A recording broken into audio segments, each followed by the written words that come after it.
오늘도 우리 사는 이야기 찾아주셔서 감사합니다. 사연자분이 보내주신 이야기 시작해볼게요.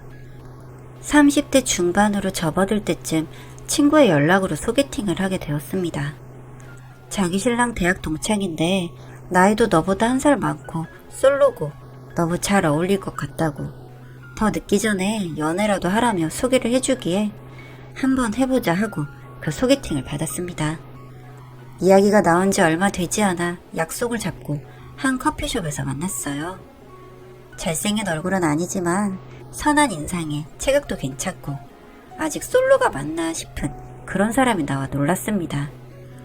친구는 이것저것 따지지 말고 무조건 만나라며 저에게 겁을 주어서 기대가 낮아서였을까요?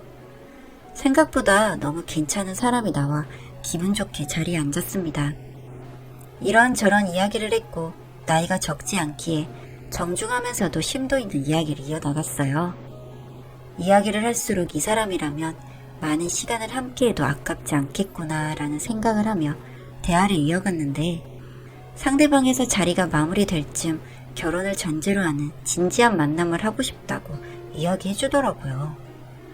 혼자만 가지는 호감이 아니고 서로가 호감을 느꼈다니 너무나 좋았습니다. 양가 어른 모두 교제 중인 걸 알고 나서는 나이도 있으니 하루빨리 결혼을 하라며 성하셨고, 특히 시댁 쪽에서 결혼을 서둘러 하자고 이야기가 많이 나왔습니다. 남편은 저의 의견이 중요하니 시간을 가지고 생각해 보라며 저를 생각해 주었고, 저는 그런 남편의 모습에 결혼을 결심했죠. 저희는 짧은 연애 기간에 비해 결혼은 초고속으로 진행되었고, 양가 부모님도 잘했다며 칭찬해 주시고, 주변에서는 결국 결혼을 한다며 모두 축하해주는 결혼이었어요. 저는 그렇게 행복한 신부가 되었고, 저희는 축복받는 신혼부부가 되어 한 가정을 꾸리게 되었습니다. 신혼의 달달함을 기대했던 마음은 저의 욕심이었을까요? 시어머니는 신혼집에 찾아오셔서 잔소리는 물론 계속 아이를 낳으라며, 아이가 있어야 진정한 부부라며, 지금도 노산이다, 빨리 낳아야 네 남편도 마음 다잡고 진정한 가장이 되고 아이가 있어야 문제가 없는 거라며 아이에게 집착을 하기 시작했습니다. 사실 저는 아이를 천천히 가지고 싶었고 연애 기간이 짧았던 만큼 신혼생활로 보상받고 싶었는데, 시어머니의 그런 모습을 보니 저에게 점점 스트레스가 되어갔습니다. 남편은 저를 위로하듯 나는 아이가 없어도 된다, 우리 둘만 살아도 되고 우리가 진짜로 준비가 되고 진정으로 원할 때 그때 아이를 준비하자며 저에게 위로 아닌 위로와 미래 계획을 말해주며 안심시켰죠. 남편은 시댁에도 저에게 했던 이야기를 똑같이 전했으나 시어머니는 아들이 말을 못 알아듣는다며 아이는 꼭 가져야 하고 어른 말 들어서 손해보는 일 없다며 저를 설득하기 시작했고, 소개팅을 시켜줬던 친구에게 고민 상담을 하니 그 친구도 늦으면 선택할 수 없는 상황이 올 수도 있다, 일단 하나 낳고 둘째를 고민해보는 거 어떻겠냐며, 아니면 지금부터 관리를 받고 나중에라도 아이를 준비할 때 문제 없도록 해보는 건 어떻겠냐고 조언을 해주었습니다. 그 이야기를 듣고 나니 제 나이가 어리지 않고 내가 원할 때 내 몸이 안 따라줄 수도 있겠다고 생각하니 아이 준비를 위해서라도 몸에 대해 검진 정도는 받아야겠다고 생각했어요. 그래서 병원 예약을 하고 방문해서 검진을 받고 상담까지 받게 되었습니다. 그리고 검사 결과를 의사가 말해주는데 저는 정말 충격을 받을 수밖에 없었습니다. 의사는 지금 상황에서 임신을 하게 되면 자궁이 많이 약하고 수정도 힘들 수도 있다라며, 임신을 생각하시면 지금부터 치료를 받으면서 관리를 해보자고 하더군요. 다행히도 자연 임신이 안 된다는 건 아니었지만 건강한 아이를 위해 내 몸이 건강해야 하는 것이 우선이니 지금부터 준비해서 임신하는 게 낫겠다고 판단했고, 그날 밤 저는 남편에게 이야기했어요. 사실 내가 병원에 갔는데 내가 자궁 쪽이 좀 약하다고 하네요. 그래서 지금부터 관리를 좀 하고 튼튼한 엄마가 될 수 있다고 판단될 때 우리 그때 아이 준비를 해요 라고 말했습니다. 그러자 남편은 많이 아픈 거 아니냐며 저를 걱정부터 해줬고, 아니라고 안심시키며 관리를 잘해서 아이를 갖자고 이야기했습니다. 남편은 당연히 제 말에 따라주겠다고 했죠. 하지만 그 말이 끝나기가 무섭게 남편은 저에게 미안한 일이 있다며 자기가 지방 발령을 받았다며 우리가 주말 부부로 지내는 게 어떻겠냐고 제안을 해왔습니다. 물론 신혼이기는 하지만 각자의 회사가 있고 다 포기하고 한쪽으로 정하자고 하니 일을 그만둔 후가 막막할 것 같다는 판단이 되었죠. 남편이 발령받은 곳은 제가 대학교를 다녔던 곳이라 완전히 낯선 곳은 아니어서 상관없지만 당신은 그렇지가 않고 거기에서 새로 시작하기는 낯선 곳, 낯선 직장이 당신에게 안 좋은 영향을 주어 몸이 상할까 걱정도 된다고 했습니다. 그리고 이사 온 지도 얼마 안 된 집을 빼기도 그렇고 하니 자신은 주말 부부도 좋을 것 같다고 하더군요. 그리고 평일에도 자주 오겠다고 하며 이렇게 지내도 괜찮겠냐고 물어왔습니다. 사실 갑자기 생각지도 않은 주말 부부에 많이 당황했고 잠시 생각해 보겠다고 했고 남편은 생각해 보라며 너무 갑자기 말해 미안하다고 했습니다. 그런 남편을 보니 제 마음도 무거웠지만 집을 다시 이사가는 것도 직장도 남편의 말은 틀린 것이 없었어요. 결국 저는 주말 부부로 지내보고 다시 생각해보자고 이야기했고 남편도 이해해주어서 고맙다며 서로에게 위로와 배려 있는 대화들로 저희는 점점 부부가 되어가고 있었습니다. 남편은 원룸을 얻어서 지내고 금요일 밤에 항상 신혼집으로 와 주말을 보내고 일요일 밤에는 아쉬워하면서 애틋하고 사랑 넘치게 신혼을 보내고 있었습니다.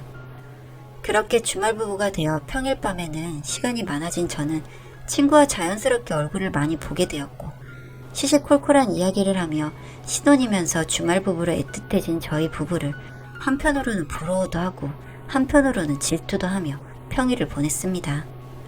그렇게 시간이 흘러 익숙해져 갈 때쯤 친구는 저에게 자기도 시댁 쪽으로 이사를 가게 되었다면서 지금 너희 남편이 지내는 곳이라며 주말에 서울에서 보내지 말고 가끔 네가 내려와서 얼굴도 보고 지내자고 하더군요.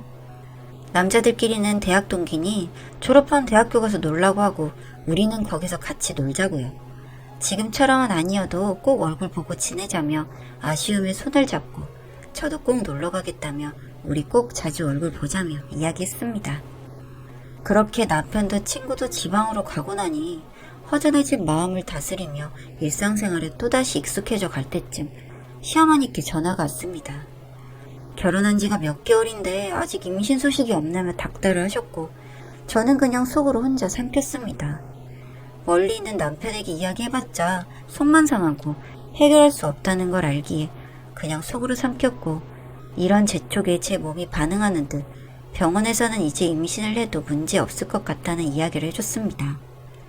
그렇게 몸도 건강해지고 나니 남편도 친구도 있는 곳으로 이사를 하는 게 나을까?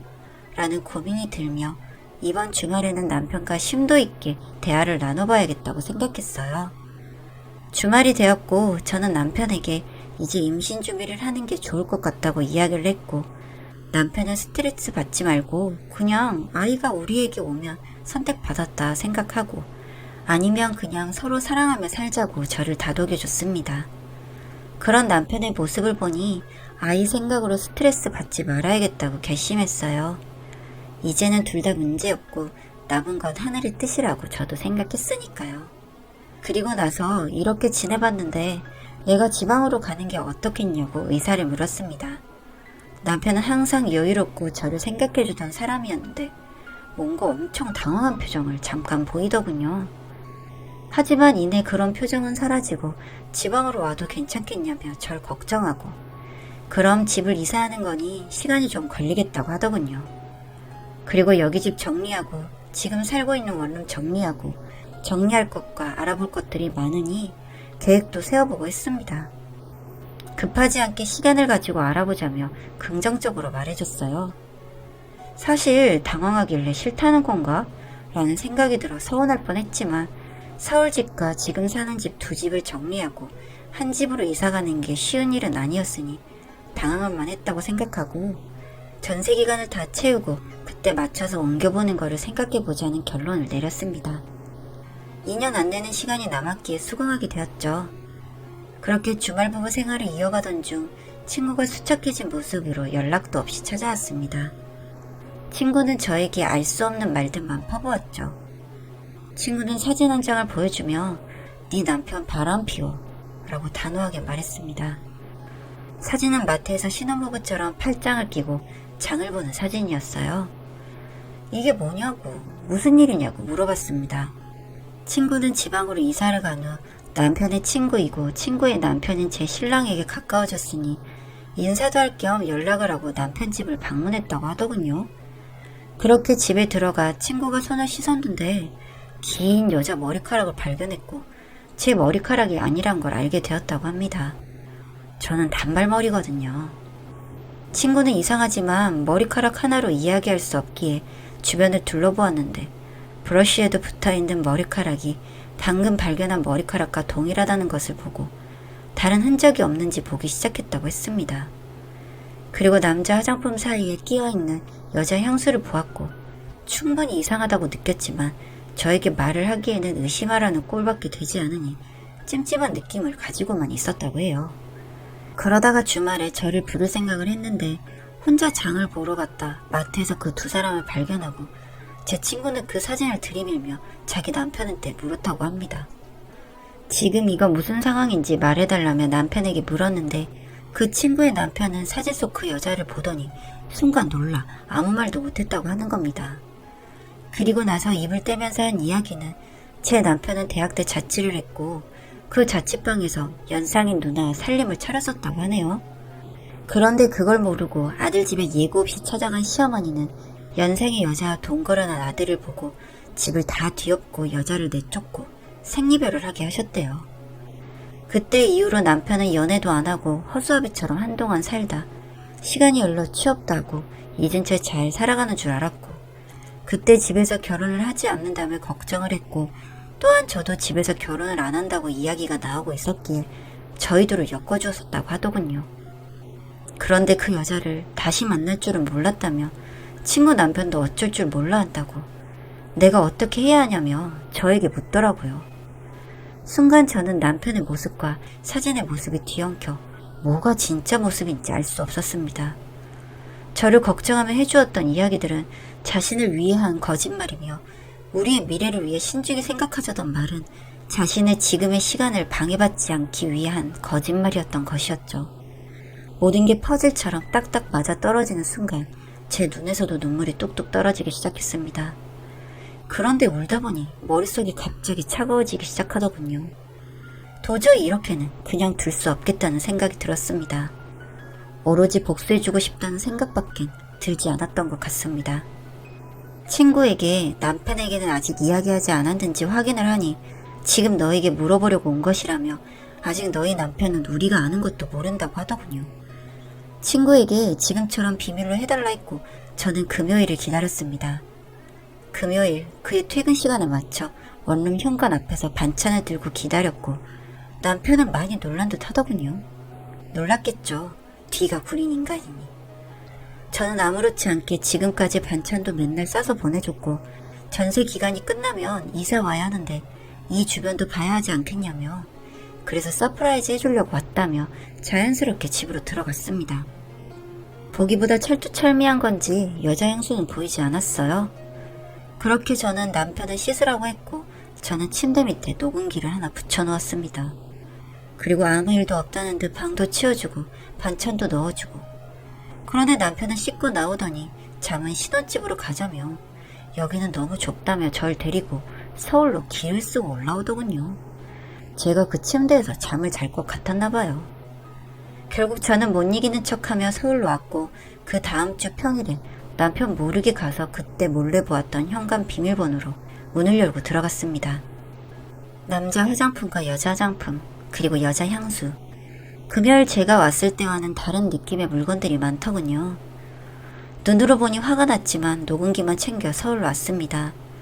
녹음 파일을 들어보니 남편은 제가 알던 사람이 아니더군요. 그 여자와 어디까지 이야기한지는 모르겠지만 임신 이야기까지 들먹이며 남편은 임신할 일 없다며 자기는 정관 수술까지 했으니 그런 걱정 말라는 대화까지 들어가 있었습니다. 여기에 보너스로 둘이 듣고 싶지 않은 소리들까지 녹음이 되어 있었고요. 어떻게 해야 할까 고민을 좀 했는데 저는 제 손에 피를 묻히고 싶진 않더라고요. 그래서 저는 다음날 밤 시어머니를 모시고 남편의 집으로 향했습니다. 아무런 예고 없이 현관문을 그대로 열고 집으로 들이닥쳤고 그 원룸에 같이 있던 남녀를 시어머니와 같이 다정하게 구경했습니다. 그 다음 상황은 제가 뭘 할 틈도 없었어요. 시어머니는 바로 그 여자의 머리털을 있는 대로 뽑기 시작하셨으니까요. 저는 그 장면을 구경만 했죠. 그 여자를 감싸려는 남편을 보고 시어머니 앞에서 녹음 파일을 틀어 정관수술 이야기가 나오게 했고 시어머니는 남편을 때리시는 걸로도 모자라 집을 다 엎어버리시더군요. 역시 한성질 하시는 분답다는 생각을 했습니다. 그렇게 4명은 한자리에 앉게 되었고 저는 이 내용을 가지고 법정 싸움을 하겠다고 선포했습니다. 그랬더니 시어머니는 그래도 당신 아들에게 무슨 일이 생기는 건 싫으신 건지 위자료를 챙겨줄 테니 법정 싸움하지 말자고 하시더군요. 그런 내용을 남기지 말고 그냥 조용히 덮어줬으면 한다고요. 그래서 저도 제 조건을 말씀드렸습니다. 들어주셔도 좋고 아니어도 좀 괜찮았어요. 저는 시어머니가 소유한 건물을 달라고 했습니다. 그 건물을 주면 입을 닫겠다고 했죠. 설마 건물을 줄까 싶어 막 뱉었는데 세상에나 아들을 너무나 아끼시는 시어머니는 아들과 합의혼한다는 서명과 함께 위자료로 건물을 주셨습니다. 저야 그 조건을 안 받을 필요는 없으니까요. 여튼 그 건물을 받고 난 후에 저는 그 여자에게 위자료 소송 중입니다. 그 여자는 돈이 없다고 하더군요. 그러면서 돈이 없다며 잘못했다는 사과를 해오는데요. 사실 저는 돈이 아쉽지 않습니다. 하지만 제가 당한 정신적인 고통을 같이 느꼈으면 하는 마음에 소송을 취하지 않고 있습니다. 저만큼은 속을 끓여봐야 하지 않겠어요? 그 배신감은 말로 다 못하는데요. 결론은 짧고 굵은 결혼생활 후 직장까지 퇴사 후 월세라는 수입으로 자유롭게 남부럽지 않은 생활을 하고 있습니다. 제가 독하다 생각하시는 분도 있겠지만 저는 후회하지 않습니다. 긴 글 읽어주셔서 감사합니다.